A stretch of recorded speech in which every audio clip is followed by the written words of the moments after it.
Hello students, welcome to today's class. तो शुरू करते हैं हमारी आज की क्लास से। तो लास्ट क्लास के अंदर हमने देखा था, हमने बहुत सारी बेसिक जो टर्म्स हैं, अकाउंटिंग टर्म्स, उनके ऊपर डिस्कशन किया था। एक अच्छा सा डायग्राम बनाया था, उसके थ्रू आपको समझाने की कोशिश करी थी कि किस किस तरीके से बिजनेस में किस किस टाइप की ट्रांजेक्शन्स होती हैं। तो अगर आपको आज की क्लास को समझना है तो पहले आपको लास्ट क्लास के अंदर जाकर वो पूरी क्लास देखनी पड़ेगी, तभी आपको शायद थोड़ा और बेहतर समझ आएगा अकाउंटिंग टर्म्स के बारे के अंदर। ठीक है, हमने उसके अंदर सारी की सारी बेसिक टर्म्स को डिस्कस कर लिया था। आज की डेट के आज हम अपनी बुक के अंदर से इन सारी टर्म्स को डिस्कस करेंगे जो हमने ऑलरेडी डिस्कस कर लिए हैं। इसके बाद जो बाकी जो टर्म्स बनेंगी वो भी हम आपको एक्सप्लेन करके चलेंगे। तो अकाउंटिंग टर्म्स के अंदर बेसिक अकाउंटिंग टर्म्स की अगर हम बात करें, सर हमने बात करी थी जो पैसा हम बिजनेस के अंदर लगाते हैं वो हमारे लिए कैपिटल होता है। ठीक है, इसके अलावा जो जो उस बिजनेस से हम उस पैसे से हमने जो जो चीज़ें खरीदी, यानी कि plant and machinery, land and building खरीदा जगह लगाने के लिए, ठीक है, तो ये सारी हमारी एसेट्स होती हैं। जो हमने पैसा उधार में लिया या फिर गुड्स लिया या पैसा लिया उधार में बैंक से लिया हो, चाहे हमने अपना रॉ मटेरियल परचेज किया, यानी कि जो ज़रूरत का सामान है वो परचेज किया उधार में, उसे हम वो सारी हमारी लायबिलिटी होती है। और इन सारी ट्रांजेक्शन्स को हम क्या कह के चलते हैं, हम बिजनेस ट्रांजेक्शन्स कहते हैं। सर इन्हें बिजनेस ट्रांजेक्शन्स क्यों कहते हैं? सर बिजनेस ट्रांजेक्शन का मीनिंग क्या होता है बेसिक, हम उसके ऊपर डिस्कशन करेंगे आज। ठीक है, थोड़ा सा और डिटेल में बताते हैं आपको बिजनेस ट्रांजेक्शन्स के बारे में। तो हमने देखा था सर ये सारी की सारी ट्रांजेक्शन्स जो थी वो सारी की सारी बिजनेस ट्रांजेक्शन्स थी। तो अगर हम आज बात करें सर बिजनेस ट्रांजैक्शंस के बारे में, तो बिजनेस ट्रांजैक्शंस क्या होती हैं? सर कोई भी ऐसी ट्रांजैक्शन जो कि आपकी एसेट या आपकी लायबिलिटी पोजीशन को चेंज करती है इकोनॉमिकल वे में, यानी कि अगर आप उसे मनी के टर्म्स में मेजर कर सकते हैं, जो हमारी बेसिक डेफिनेशन थी कि अकाउंटिंग सिर्फ मॉनेटरी ट्रांजेक्शन्स का ही किया जाता है। तो अगर ऐसे मनी की टर्म्स में कोई भी ऐसी ट्रांजेक्शन है जो आपको अफेक्ट करके चल रही है आपके बिजनेस को, तो फिर वो हमारे लिए बिजनेस ट्रांजेक्शन्स हैं। हम उसको अपनी बुक्स के अंदर जो है रिकॉर्ड करके चलने वाले हैं। तो हमने जो बिजनेस के अंदर पैसा लगाया वो हमारे लिए बिजनेस ट्रांजैक्शन है।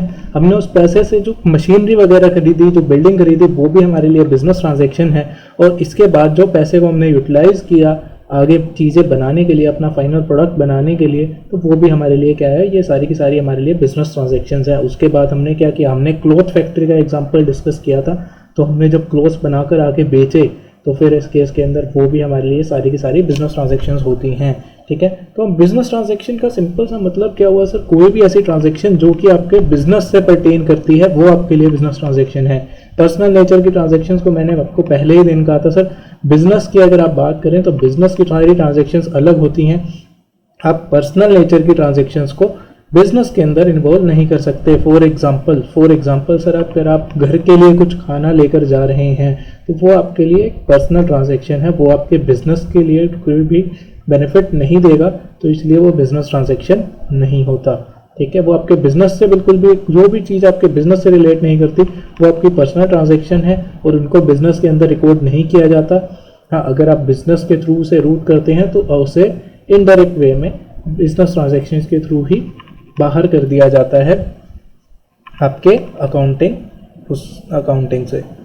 ठीक है, तो अगर हम बात करें सर बिजनेस ट्रांजैक्शंस क्या होती हैं, सर बिजनेस ट्रांजैक्शंस कोई भी ऐसी ट्रांजैक्शन, कोई भी ऐसी इकोनॉमिक एक्टिविटी क्यों बोल रहा हूँ सर मैं, नॉन इकोनॉमिक एक्टिविटीज़ जो होती हैं वो तो आपकी वैसे ही अकाउंटिंग नहीं की जाती उन ट्रांजैक्शंस की। तो कोई भी अगर इकोनॉमिक एक्टिविटी है जो कि मनी के टर्म्स में मेजर की जा सकती है, ठीक है, वो आपकी अगर फाइनेंशियल पोजीशन ऑफ बिजनेस को अफेक्ट कर रही है तो हम उसे रिकॉर्ड करके चलते हैं, हम उसे बोलते हैं हमारी बिजनेस ट्रांजैक्शन है। ठीक है, तो अगर हम बुक के अंदर बात करें सर बेसिकली इसके 4 कैरेक्टर सिंपल से जो है निकल के आए। सबसे पहली एक इकोनॉमिक एक्टिविटी होनी चाहिए, दूसरा वो मॉनेटरी टर्म्स के अंदर मेजर होनी होनी चाहिए, तीसरा आपकी फाइनेंशियल पोजीशन ऑफ बिजनेस को अफेक्ट करे, और चौथा या फिर वो ट्रांजैक्शन इंटरनल नेचर की भी हो सकती है, एक्सटर्नल नेचर की भी हो सकती है। सर अब ये इंटरनल एक्सटर्नल का क्या चक्कर है? देखो, अगर कोई भी ट्रांजैक्शन होता है, फॉर एग्जांपल अगर मैं एक शॉप रन कर रहा हूँ, तो अगर उस शॉप के अंदर जो भी इंटरनल नेचर की ट्रांजैक्शन है, इंटरनल यानी कि अंदर ही अंदर की ट्रांजैक्शन, फॉर एग्जांपल मैंने आपको बात किया था कि जो भी हम मशीनरी यूज़ करते हैं, जैसे जैसे वो मशीनरी पुरानी होती जाती है, घिसती जाती है, तो उस मशीनरी की वैल्यू को हम क्या करते हैं, हम उसको राइट ऑफ करते रहते हैं in the form of depreciation. उस घिसने को हम मॉनेटरी टर्म्स में मेजर करते हैं एक फॉर्मूला लगाकर, और उसे हम डेप्रिसिएशन कहते हैं। तो वो डेप्रिसिएशन हमारे लिए क्या है कि इंटरनल नेचर की ट्रांजैक्शन हुई। एक्सटर्नल नेचर की ट्रांजैक्शन यानी कि आप अपने बिजनेस से बाहर जब किसी आदमी से डील कर रहे हैं, थर्ड पर्सन से डील कर रहे हैं, वो आपके लिए एक्सटर्नल नेचर की ट्रांजैक्शन हुई। फॉर एग्जांपल, जिससे आप उधारी में माल खरीद रहे हैं या फिर इवन कैश में भी खरीद रहे हैं या बेच रहे हैं किसी को, तो वो आपके लिए इंटरनल या एक्सटर्नल इस तरीके से क्लासिफाई किया जाता है। तो ये सिंपल सा मीनिंग था, सिंपल सी डेफिनेशन थी बिजनेस ट्रांजैक्शंस की। ठीक है, अब हम इसको बुक से गो थ्रू कर लेते हैं। उसके बाद जो बेसिकली हमने डिस्कस किया था, सिर्फ दो चीज़ें होती हैं अकाउंटिंग की जो डेफिनेशन थी उसके अंदर। एक आया था एक ट्रांजैक्शंस, एक दूसरा आता हमारा इवेंट्स। तो अकाउंटिंग ट्रांजैक्शंस हमने जो डिस्कस करी, ये हमारी सारी की सारी बिजनेस ट्रांजैक्शंस हैं। इवेंट क्या होता है सर? इवेंट अगर मैं अकाउंटिंग टर्म्स में बात करूं सर, इवेंट का मतलब होता है एज अ रिजल्ट ऑफ, यानी कि किसी चीज़ का अल्टीमेट रिजल्ट क्या निकल के आया उसे हम इवेंट कहते हैं। तो अगर मैं बात करूं सर अकाउंटिंग टर्म्स के अंदर, मैंने पूरे साल बिजनेस किया, जितना सेल करना था सेल किया, ठीक है। अब सेल के अगेंस्ट मेरे खर्चे भी हुए होंगे, मैंने सामान खरीदा भी होगा, मैंने सैलरी दी होगी, मैंने रेंट दिया होगा। तो इन सब खर्चों को मैं अगर मैं माइनस कर दूं अपने सारे की सारी इनकम से, यानी कि अगर मैं अपने इनकम से एक खर्चा मेरा हटा दूं, तो मेरा जो नेट निकल के आता है वो मेरे लिए क्या निकल के आता है? वो मेरे लिए प्रॉफिट निकल के आता है। और वो प्रॉफिट मेरे लिए क्या है? अगर मेरे वो प्रॉफिट अल्टीमेटली क्या है मेरे लिए? वो प्रॉफिट मेरे लिए अल्टीमेटली है एक इवेंट, यानी कि किसी चीज़ का जो नेट रिजल्ट निकल के आता है, दैट इज़ एन इवेंट। तो अकाउंटिंग के अंदर आप बिजनेस ट्रांजैक्शंस और बिजनेस इवेंट्स दोनों को रिकॉर्ड करके चलते हैं। अब ये प्रॉफिट निकलना इज़ अ बिजनेस इवेंट। इसी तरीके से मैंने आपको जब डायग्राम डिस्कस किया था तो मैंने बोला था कि जो माल हमारे पास अल्टीमेटली नहीं बिकता है, साल के एंड में हमारे पास अभी तक पड़ा है, तो वो भी हम एक फॉर्मूले के थ्रू कंप्यूट करते हैं। और उस अल्टीमेटली जो हमारे पास जो स्टॉक पड़ा है, यानी कि जो अनसोल्ड स्टॉक पड़ा है, उसे हम क्या कहते हैं? उसे भी हम एक इवेंट के रूप में अकाउंट फॉर करके चलते हैं, यानी कि हमें उसकी अकाउंटिंग करनी होती है। तो बिजनेस ट्रांजैक्शंस एंड इवेंट्स का बेसिक मीनिंग समझ लेते हैं। उसके बाद हम कैपिटल के ऊपर डिस्कशन करेंगे, अपना एसेट्स के ऊपर और लायबिलिटीज़ के ऊपर भी डिटेल में डिस्कशन करके चलेंगे।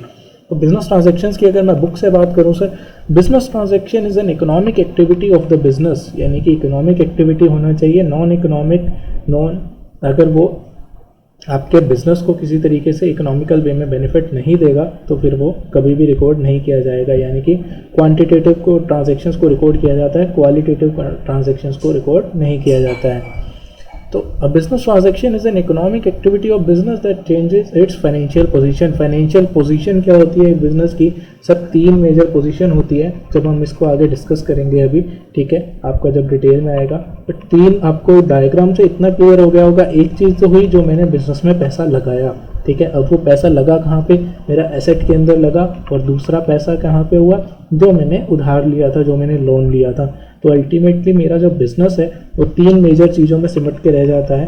मेरा कैपिटल जो मैंने बिजनेस के अंदर लगाया, उससे जो मैंने खरीदा एसेट, और जो मैंने उधारी में पैसा लेकर एसेट के अंदर इन्वेस्ट किया। तो ये मेरी 3 चीज़ें होती हैं मेजर क्लासिफिकेशन के अंदर। इसे हम अकाउंटिंग इक्वेशन के रूप में समझेंगे आगे चलकर, ठीक है। अभी के लिए आप ब्रॉडली क्लासिफाई करें अगर अपने किसी भी बिजनेस को, तो हर एक बिजनेस के अंदर ये 3 चीज़ें ही मेजर होती हैं।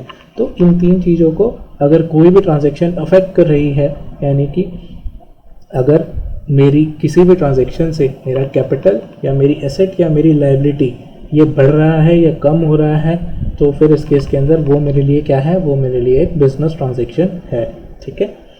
तो whenever any business transaction take place, it results in change in the value of some asset, liability और capital, यानी कि तीनों में से किसी एक को अफेक्ट करा होगा जब भी उसे बिजनेस ट्रांजैक्शन के रूप में क्लासिफाई किया गया है। तो चीफ फीचर्स की अगर मैं बात करूं sir, it involves an economic activity. For example, हमने सामान खरीदा, हमने सामान बेचा, हमने सैलरी दी, ठीक है, अपने एम्प्लॉयज़ को जो हमने सैलरी दी, ठीक है। इसके अलावा हमने बैंक से जो लोन लिया, ठीक है, अपने बैंक से जो बैंक से लोन लिया था इन्वेस्ट करने के लिए, वो भी हमारे लिए क्या है? इकोनॉमिक नेचर की एक्टिविटी है, ठीक है। इसके अलावा बिजनेस फॉर सोशल एक्टिविटीज़ को इकोनॉमिक एक्टिविटी आप नहीं कह सकते। फॉर एग्जांपल, अगर आपने किसी को, अपने फ्रेंड को गिफ्ट दिया, ठीक है, उसके बर्थडे के ऊपर या उसकी मैरिज के ऊपर या एनिवर्सरी के ऊपर अगर आपने उनको गिफ्ट दिया, तो वो गिफ्ट आपके लिए बिजनेस ट्रांजैक्शन नहीं होगा। क्यों नहीं होगा सर? क्योंकि उससे हमारे बिजनेस के अंदर कुछ भी चीज़ अफेक्ट नहीं होगी। पहला तो वो इकोनॉमिकल क्यों नहीं होगी सर, क्योंकि वो इकोनॉमिकल नेचर की ट्रांजैक्शन ही नहीं है, वो आपकी सोशल नेचर की ट्रांजैक्शन है। ठीक है, ऐसे ही अगर हम घर के लिए कुछ भी चीज़ खरीद रहे हैं, ठीक है, तो वो भी हमारे लिए क्या है, वो हमारे लिए हाउस होल्ड नेचर की ट्रांजैक्शन है, वो हमारे लिए इकोनॉमिकल नेचर की ट्रांजैक्शन बिजनेस के पर्पज़ से नहीं है। ठीक है, ट्रांजैक्शंस को आप इंटरनल या एक्सटर्नल दो तरीके से क्लासिफाई कर सकते हैं, जैसा कि मैंने बताया। एक्सटर्नल होती हैं जो economic activity between two independent business entity. Independent business entity का मतलब जो एक दूसरे पे डिपेंडेंट नहीं है, यानी कि फॉर एग्जांपल अगर मैं कोई बिजनेस रन कर रहा हूँ तो मैं जिससे सामान खरीद के ला रहा हूँ किसी और बिजनेसमैन से, तो वो मेरे लिए एक इंडिपेंडेंट बिजनेस एक्टिविटी है, तो मैं उसकी बात कर रहा हूँ, वो मेरे लिए एक एक्सटर्नल एंटिटी हुआ। ठीक है, इंटरनल जैसा कि मैंने आपको बताया, डेप्रिसिएशन जो चार्ज किया गया फिक्स एसेट्स के ऊपर, ये मेरे लिए एक इंटरनल नेचर की ट्रांजैक्शन हुई। ठीक है, change in financial position of business, ये हमने ऑलरेडी डिस्कस किया। फॉर एग्जांपल अगर मैं बात करूं सर, मैंने बिजनेस के अंदर 10 लाख रुपए लगाए थे, तो ये मेरे लिए बिजनेस ट्रांजैक्शन हुआ, क्योंकि इकोनॉमिकल भी है, मनी की टर्म्स में मेजर भी हो रहा है, और मेरा इससे क्या हुआ, मेरा कैपिटल बढ़ गया, कितने से, 10 लाख रुपए से। तो फिर इस केस के अंदर इसको मैं क्या मान के चलूँगा, इसको मैं मान के चलूँगा बिजनेस ट्रांजैक्शन। दूसरा, उस 10 लाख में से सर मैंने 5 लाख की मशीनरी खरीद ली, तो 5 लाख रुपए की मशीनरी अगर आपने खरीद ली है तो आपकी मशीनरी बढ़ गई 5 लाख रुपए से। मशीनरी क्या है, आपकी एसेट जो आपको लॉन्ग टर्म में बेनिफिट देगा। ठीक है, तो ये 5 लाख रुपए से जो मेरा एसेट बढ़ गया, तो ये भी मेरे लिए बिजनेस नेचर की ट्रांजैक्शन हुई, इकोनॉमिकल है, मनी की टर्म्स में मेजर हो सकती है। और इससे क्या हुआ, इससे मेरा कैपिटल रिड्यूस हो गया 5 लाख रुपए से, क्योंकि मैंने अब कैपिटल से तो पैसा निकाला, 10 लाख रुपए थे, 5 लाख रुपए निकाल के मशीनरी खरीद ली, तो कैपिटल मेरा रिड्यूस हो गया, एसेट मेरा बन गया कितने का, मशीन मेरा बन गया 5 लाख रुपए का। तो ये हमारा अकाउंटिंग इक्वेशन भी होता है, और ये हमारा बिजनेस नेचर का ट्रांजैक्शन हुआ। सिंपल सा अकाउंटिंग इक्वेशन के बारे में हम बाद में डिटेल में डिस्कस करेंगे। ठीक है, the change must be capable to be expressed in terms of money. Sir money की टर्म्स के अंदर मेजर होना चाहिए, ये तो हम डेफिनेशन में ही देख चुके हैं। नॉन मॉनेटरी ट्रांजैक्शंस को कभी भी रिकॉर्ड नहीं किया जाता है। अगर आपको कोरोना वायरस की वजह से बिजनेस में कुछ लॉसेज हैं, तो सर ये लॉसेज आपके बिजनेस ट्रांजैक्शंस के अंदर रिकॉर्ड नहीं किए जाएंगे, इनका कोई भी इफेक्ट आपकी फाइनेंशियल पोजीशन के ऊपर नहीं आएगा। ऑल्दो आपको चाहे कितना भी लॉस हो रहा हो, बट आप इसको मनी की टर्म्स में मेज़र नहीं कर सकते, एक्चुअल फैक्ट के रूप में मेज़र नहीं कर सकते, तो इसलिए इनको कभी भी अकाउंटिंग के अंदर रिकॉर्ड नहीं किया जाता है। ठीक है, तो ये हमारी पूरी की पूरी डेफिनेशन थी बिजनेस ट्रांजैक्शंस के ऊपर जो हमने डिस्कशन किया। इवेंट्स की अगर मैं बात करूं सर, इवेंट को वैसे मैं बुक से आपको डिटेल में बाद में पढ़ाऊंगा जब हम बाकी सारी टर्म्स गो थ्रू कर लेंगे, बट बेसिकली मैंने आपको एक आइडिया दिया सर, जो भी एज अ कॉन्सिक्वेंस या फिर एज अ रिजल्ट ऑफ जो चीज़ निकल के आती है, वो मेरे लिए क्या है, वो मेरे लिए एक इवेंट है। ठीक है, इसके अंदर जो इलस्ट्रेशंस गिवन है हम इनको भी बाद में डिस्कस करेंगे, पहले हम बाकी टर्म्स को समझ लेते हैं। अकाउंट की जो टर्म है इसे भी हम बाद में डिस्कस करेंगे, तो ये दो जो टर्म्स हैं इनके ऊपर हम डिटेल में डिस्कशन करेंगे बाद में। सर अभी के लिए हम बात करने वाले हैं कैपिटल के ऊपर। कैपिटल का मतलब क्या होता है सर? सर कैपिटल का मतलब है जो भी एक बिजनेसमैन ने अपने बिजनेस के अंदर पैसा लगाया, ठीक है, वो सारा का सारा पैसा जो उसने लगाया, वो इन्वेस्टमेंट, वो जो पैसा उसने लगाया उसे हम क्या कहते हैं, उसे हम कैपिटल कहते हैं। फॉर एग्जांपल हमने अपने एग्जांपल के अंदर डिस्कस किया था, जैसे कि अगर मेरे को फैक्ट्री लगानी है तो उस फैक्ट्री के अंदर जो मैंने 10 लाख रुपए के लगाए थे, 5 लाख रुपए अपने आउट ऑफ पॉकेट अपने बैंक अकाउंट से और 5 लाख रुपए लोन लेकर, तो टोटल जो मैंने बिजनेस के अंदर पैसा लगाया वो मेरे लिए कितना हुआ, वो मेरे लिए हुआ टोटल 10 लाख रुपए। ठीक है, अभी हम बात करें सर, मैं आपको एक एग्जांपल के थ्रू उसी एग्जांपल का दिखाकर दोबारा उसी की वैल्यूज़ को यूज़ करते हुए आपको कंप्यूट करके दिखाता हूँ। तो ये हमारा पूरा का पूरा डायग्राम था जो हमने लास्ट क्लास के अंदर अपनी डिस्कस किया था। सर कैपिटल मैंने इसके अंदर कितना लगाया था, 10 लाख रुपए का लगाया था, 5 लाख रुपए मेरा मैंने बैंक से लोन लिया था और उससे सब्सिक्वेंटली मैंने अपना मशीनरी भी खरीदा था। इसके अलावा ये सारा लैंड बिल्डिंग जो भी खरीदा, इन सब के अंदर मैंने इसको इन्वेस्ट किया था। तो अगर मैं बात करूँ सर, तो अगर मैं इसके अंदर बात करके चलूँ सर, क्या क्या हुआ था सर, 5 लाख रुपए का मैंने लोन लिया था इसके अंदर, ठीक है, प्लस 5 लाख रुपए मैंने प्लस अपने अकाउंट के अंदर पड़े थे, मैंने अपनी जेब से इन्वेस्ट किए थे।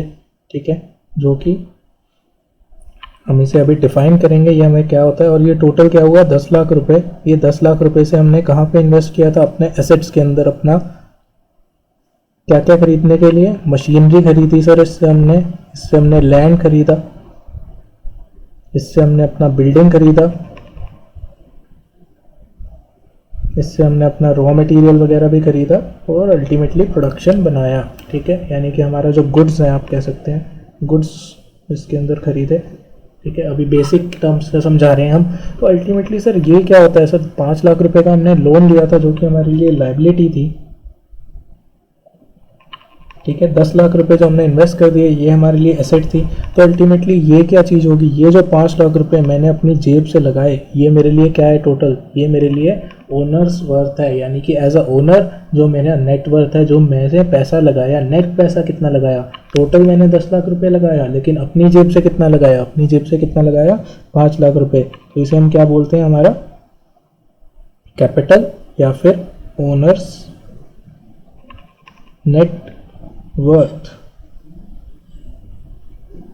ओनर की नेट वैल्यू कितनी है बिजनेस के अंदर। ठीक है, अल्टीमेटली अगर आप इसको फॉर्मूले को फॉर्म के अंदर इसको अगर आप प्रेजेंट करेंगे तो सर ये हमारा जो फॉर्मूला बनता है, capital is equal to assets minus liabilities.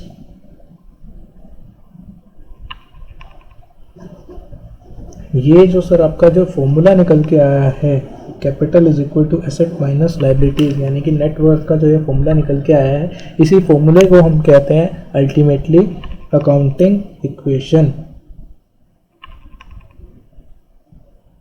इसको हम जब आगे चैप्टर आएगा तो दोबारा डिटेल के अंदर डिस्कस करके चलेंगे, बट अभी के लिए अगर मैं आपको ब्रीफ टर्म्स में अंदर डिफाइन करके चलूँ तो ये जो सिचुएशन है आपकी, capital will always be equal to asset minus liability, या फिर आप ले सकते हैं liability plus capital is equal to asset. इसको किसी भी फॉर्म के अंदर आप प्रेजेंट कर लीजिए, ultimately this situation will always trends true. ठीक है, और ऑल अकाउंटिंग इन्फॉर्मेशन, जो भी एक बिजनेस की अकाउंटिंग पोजीशन है उसके अंदर ये सिचुएशन हमेशा सही रहेगी। Capital will always be equal to asset minus liability. ठीक है, ये आपकी अल्टीमेटली अकाउंटिंग इक्वेशन है जो आने वाला है आगे चैप्टर्स के अंदर।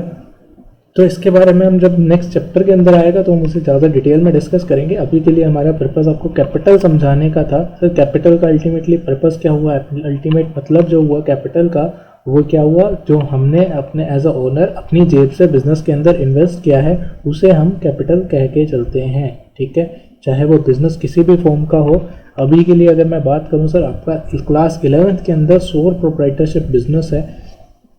तो ये सोल प्रोप्राइटर क्या होता है सर, देखो मेजरली जो है 4 टाइप के बिजनेस होते हैं, 3 टाइप के कह सकते हो आप, चौथा अभी रिसेंटली ज़्यादा पॉपुलर नहीं है, अपने छोटे सिटीज़ के अंदर, मेट्रो सिटीज़ के अंदर हालांकि वो भी काफ़ी ज़्यादा चलता है फॉर्म के अंदर। ठीक है, तो 3 मेजर टाइप के बिजनेस आपके कौन से होते हैं sir, sole proprietorship. Sole proprietorship क्या होता है मैं आपको एक्सप्लेन कर देता हूँ एक बार। तो अगर हम बात करें सर 3 मेजर टाइप के बिजनेस के अंदर, ये है इकलौता आदमी। ठीक है, 1 पर्सन। ये क्या है सर, ये हैं 2 आदमी। कितने आदमी थे, 2। ठीक है, इसके अलावा सर तीसरा क्या होता है, सर तीसरा होता है अलग फॉर्म का बिजनेस जो होता है, इसके अंदर सर बहुत सारे आदमी हैं।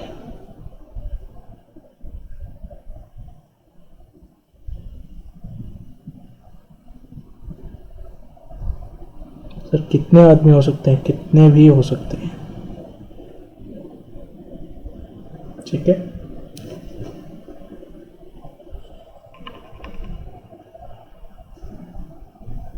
इसके अंदर भी और भी हो सकते हैं, बट मिनिमम की अगर हम बात कर रहे हैं अभी कम से कम,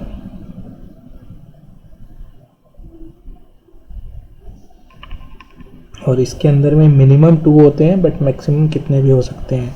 खैर अगर मैं बात करूं सर, ये इकलौता पर्सन है। अगर एक ही आदमी पूरा का पूरा बिजनेस जो है उसको रन कर रहा है तो फिर इस केस के अंदर हम उस बिजनेस को क्या कहते हैं, सोल प्रोप्राइटरशिप। सोल मतलब अकेला, SOLE, नो कि SOUL।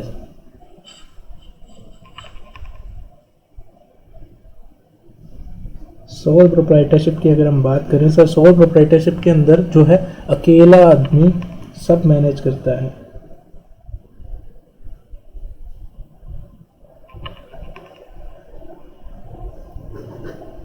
ठीक है। अकेला आदमी जब सारा का सारा बिजनेस मैनेज करता है, पैसा भी वही लगाएगा, इनकम भी उसका, ठीक है, सारे खर्चे भी उसी को भुगतने हैं, तो फिर इसके अंदर अकेला आदमी जब उस बिजनेस को रन करता है, हम उसे क्या कहते हैं, उस फॉर्म ऑफ बिजनेस को हम कहते हैं सोल प्रोप्राइटरशिप।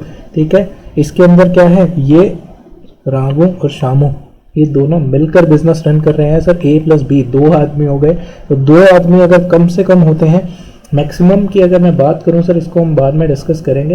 हालांकि पार्टनरशिप की अगर हम बात करें सर, कम से कम 2 आदमी 2 पार्टनर मिलकर कर रहे हैं, तो फिर इसके अंदर इस फॉर्म ऑफ बिजनेस को हम क्या कहते हैं,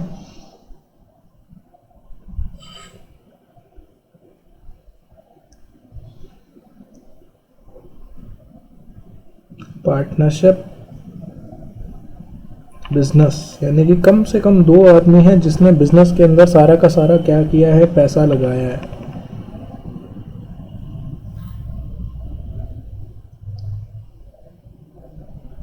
कम से कम 2 आदमी इन्होंने बिजनेस के अंदर पैसा लगाया है, कैपिटल इन्वेस्ट किया है, तो फिर इसके अंदर वो प्रॉफिट भी आधा आधा शेयर करें या जैसा उनका मन करे, जिस रेशो में उनका मन करे उस रेशो में शेयर करें। ठीक है। तो ये दूसरा फॉर्म ऑफ बिजनेस हो गया जो कि काफ़ी ज़्यादा पॉपुलर है, that is partnership business. Partnership firm बनाकर जो बिजनेस किया जाता है। तीसरा फॉर्म ऑफ बिजनेस, इसके अंदर भी कम से कम 2 आदमी हो सकते हैं, हालांकि इसके अंदर मैक्सिमम के अंदर कोई लिमिट नहीं है। इसको हम कहते हैं कंपनी। कंपनी के अंदर जो कंपनी की फॉर्म के अंदर जो बिजनेस रन करता है, इसके अंदर भी कितने भी आदमी हो सकते हैं सर। अगर मैं बात करूं रिलायंस की, तो रिलायंस सिर्फ मुकेश अंबानी के अकेले की नहीं है। रिलायंस एक्चुअल में एक कंपनी है जिसके अंदर मुकेश अंबानी का मैक्सिमम शेयर होल्डिंग है, बाकी उसके अलावा भी बहुत सारे लोगों का उसके अंदर पैसा लगा है, जो आप देखते हैं ये शेयर मार्केट के अंदर। तो शेयर मार्केट के अंदर क्या होता है, शेयर प्राइस जो होता है सर, अल्टीमेटली होता क्या है, वो शेयर प्राइस के अंदर ही तो आम जनता ने उसी शेयर प्राइस के ऊपर उस कंपनी के अंदर इन्वेस्ट किया हुआ है। तो वो नेटवर्थ जो कंपनी की निकल के आती है वो शेयर प्राइस ही होता है अल्टीमेटली, जो आपकी शेयर मार्केट के अंदर पोजीशन आती है। ठीक है। तो मेजरली ये 3 फॉर्म ऑफ बिजनेस जो हैं वो काफ़ी ज़्यादा पॉपुलर हैं। हालांकि इन दोनों के बीच का एक बिजनेस आज की डेट के अंदर और ज़्यादा फॉर्म जो है वो पॉपुलर हो गया है, वो है LLP, लिमिटेड लायबिलिटी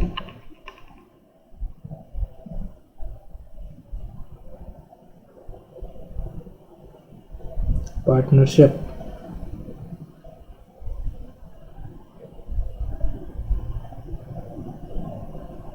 तो ये क्यों हुआ, कैसे हुआ, हम इसके बारे में अभी डिस्कशन कुछ भी नहीं करेंगे। मेरे को आपको सिर्फ एक बेसिक आइडिया देना था।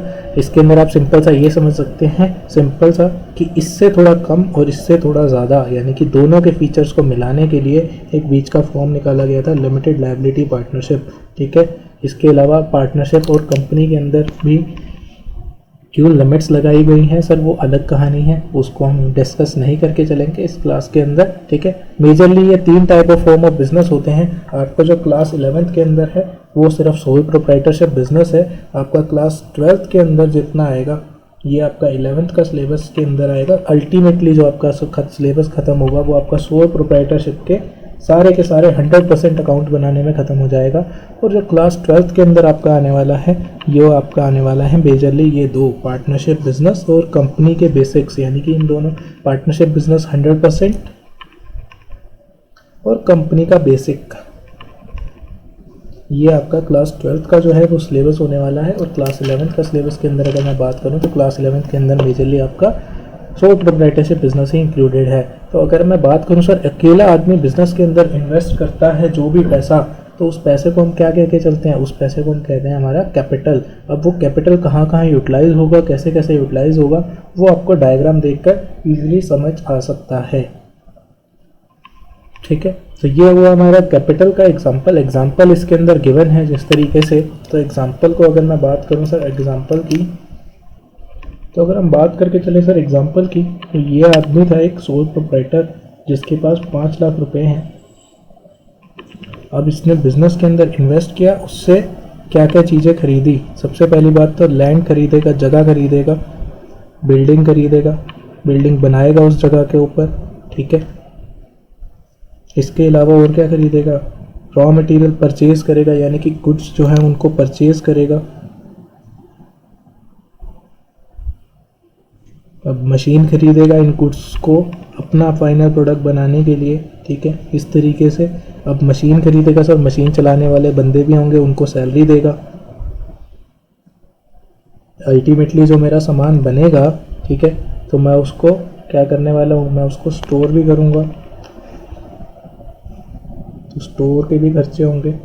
तो इस तरीके से ये लिस्ट सर, जितनी ज़्यादा बिजनेस बड़ा होता जाएगा उतनी ज़्यादा ये लिस्ट जो है वो बढ़ती जाएगी। अल्टीमेटली ये क्या हुआ, ये 5 लाख रुपए क्या है मेरे लिए, कैपिटल जो मैंने बिजनेस के अंदर लगाया, ठीक है। अब ये उससे आगे मैं उसको किस किस तरीके से किन किन चीज़ों में यूटिलाइज़ करूँगा वो मेरी मर्जी है, ठीक है। जिस तरीके से मेरा बिजनेस डिमांड करेगा तो वो मैं उसको उस तरीके से आगे इन्वेस्ट कर सकता हूँ। हालांकि हो सकता है कि ये 5 लाख रुपए ख़त्म हो गए इन्हीं सब चीज़ों में, तो मैं 5 लाख रुपए दोबारा भी लगा दूँ, या फिर जितना भी अमाउंट रिक्वायर्ड है दोबारा लगा सकता हूँ। ऐसे ही मल्टीपल टाइम्स, अनलिमिटेड टाइम्स जो है मैं इसको बिज़नेस के अंदर इन्वेस्ट कर सकता हूँ। अपने पैसे को, जितना मेरे पास पैसा आता जा रहा है मैं उतना ही उसको अपने बिज़नेस के अंदर लगाता जाऊँगा।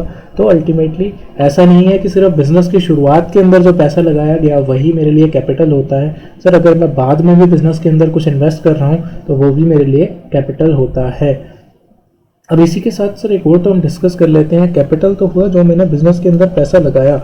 हो सकता है कि मैंने बिज़नेस के अंदर ये 5 लाख रुपए लगाया प्लस 5 लाख रुपए दोबारा लगा दिया। अब ये जो 5 लाख रुपए एक्स्ट्रा लगाया, इसमें से 3 लाख रुपए तो जो हैं वो मेरे खर्च हो गए, बट बैलेंस की अगर मैं बात करूँ 2 लाख रुपए इसमें से मेरे पास इसके अंदर से अभी भी बचे हुए हैं। अब हो सकता है कि सर मेरे को घर के खर्चों के लिए इस पैसे की ज़रूरत पड़ जाए पर्सनल रीज़न से,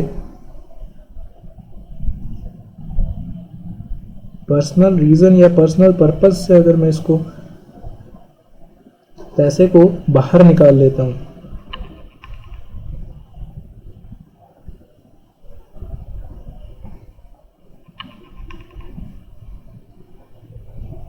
या फिर आप कह सकते हैं कि इसी पैसे को, अपने बिजनेस अकाउंट के पैसे को मैंने पर्सनल रीज़न या पर्पस के लिए यूटिलाइज कर लिया।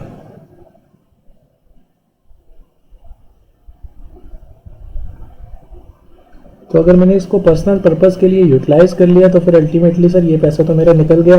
तो सर इसी फॉर्म को हम एक और चीज़ कहते हैं, कैपिटल हुआ बिजनेस के अंदर पैसा लगाना, और बिजनेस से पैसा पर्सनल पर्पस के लिए यूटिलाइज कर लेना या पर्सनल पर्पस के लिए निकाल लेना। तो इस टर्म को हम क्या कहते हैं, इस टर्म को हम कहते हैं ड्राइंग्स। तो अल्टीमेटली ड्राइंग्स का मतलब क्या हुआ सर, ड्राइंग ये आपकी ड्राइंग वाली ड्राइंग नहीं है, ठीक है, आप किसके लैंडस्केप नहीं बनाने। ड्राइंग्स का अल्टीमेटली बिजनेस टर्म्स के अंदर अगर मैं बात करूं सर, बिजनेस टर्म्स के अंदर ड्राइंग का मतलब होता है जो भी आपने पैसा बिजनेस के अंदर इन्वेस्ट किया था, अगर आपने वो पैसा किसी भी फॉर्म के अंदर बिजनेस से विड्रॉ कर लिया अपने पर्सनल रीज़न के लिए, तो फिर इसके अंदर उसे हम ड्राइंग कह के चलते हैं, ठीक है। जब इसको डिटेल में आगे एग्जांपल्स आएंगे, जब पूरा का पूरा आपको बेसिक कंसेप्ट क्लियर हो जाएगा तब हम आप इसको एग्जांपल के थ्रू भी एक्सप्लेन करेंगे। अभी के लिए अगर मैं आपको सिंपल सा समझाऊं तो सिंपल सा सर, जो मैंने बिज़नेस के अंदर पैसा लगाया वो मेरे लिए मेरा कैपिटल है, और जो मैंने बिज़नेस के अंदर से पैसा निकाल लिया अपने पर्सनल पर्पस के लिए वो मेरे लिए ड्राइंग होता है। तो ड्राइंग्स की अल्टीमेटली अगर मैं डेफिनेशन की बात करूं सर, एनी कैश और वैल्यू ऑफ गुड्स यानी कि withdrawn bye proprietor from its business और इट्स पर्सनल यूज़ या प्राइवेट पर्पस, तो उसे हम अल्टीमेटली क्या कहते हैं, ड्राइंग्स कह के चलते हैं। तो ये हमारी ड्राइंग्स की डेफिनेशन थी। कैपिटल के साथ इसको समझाना काफ़ी इजी था। कैपिटल मतलब जो आपने बिजनेस के अंदर पैसा लगाया, ड्राइंग्स मतलब जो आपने बिजनेस से पैसा निकाल लिया, ठीक है। उसके बाद जो हमारी नेक्स्ट जो टर्म आ रही है लायबिलिटी, लायबिलिटी को हम अपनी नेक्स्ट क्लास के अंदर डिस्कस करके चलेंगे। एसेट और लायबिलिटी इन दोनों मेजर टर्म्स को काफ़ी ज़्यादा डिटेल में डिस्कस करके चलने वाले हैं हम। तो आई होप आप अपनी नेक्स्ट वीडियो को मिस मत कीजिएगा, क्योंकि ये बहुत ही ज़्यादा इंपॉर्टेंट टर्म्स है। अगर आपको ये बेसिक टर्म्स ही समझ नहीं आएंगी तो फिर इसके अंदर आप अकाउंटिंग को नहीं समझ पाएंगे, ठीक है। तो नेक्स्ट वीडियो के लिए वेट करिए। आज की क्लास के अंदर हम इतना ही डिस्कस करेंगे। Thank you so much for attending today's class. Bye bye.